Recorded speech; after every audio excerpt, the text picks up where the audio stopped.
World leaders are watching Israel right now as the country's war cabinet met for a second day in a row.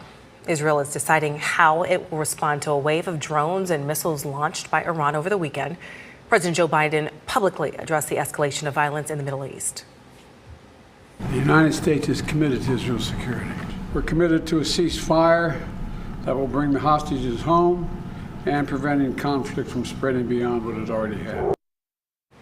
President Biden and other world leaders urge Israel to respond with restraint and to seek de-escalation. Meanwhile, Congress is ready to act, with both Republicans and Democrats promising to aid Israel. But as WESH 2's political reporter Greg Fox explains, a stalled bill on funding for our other foreign allies could delay U.S. help to Israel.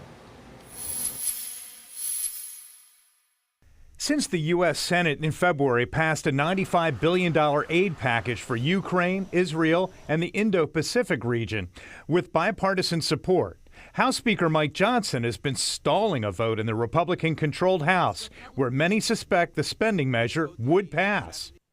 Time is of the essence. We've seen in Ukraine and Israel, and also in Taiwan, that democracy is under attack.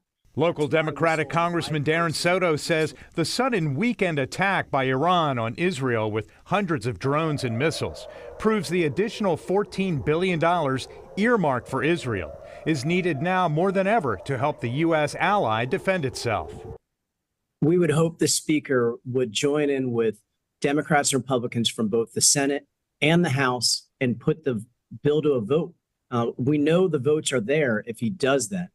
We caught up with Republican Florida Senator Rick Scott visiting Orlando on Monday. Just 3 weeks ago, he was in Israel. We've got to support them. We've got to do everything we can. Israel's not asking us to put our troops on their soil to defend them. They're asking us for our support. Scott was there to meet with Israeli Prime Minister Benjamin Netanyahu. Both of them disagree with the Biden administration decision not to block a United Nations resolution calling for a ceasefire between Israel and Hamas. Scott, who visited with the families of 5 Americans being held hostage by Hamas, says Congress needs to split the foreign aid bill into separate spending plans. Number one, I think we ought to have clean bills. We ought to do one bill at a time. We ought to do Israel first. Both Scott and Soto agree that the U.S. should not be providing troops for offensives and instead should continue to serve in support roles. Greg Fox, WESH 2 News.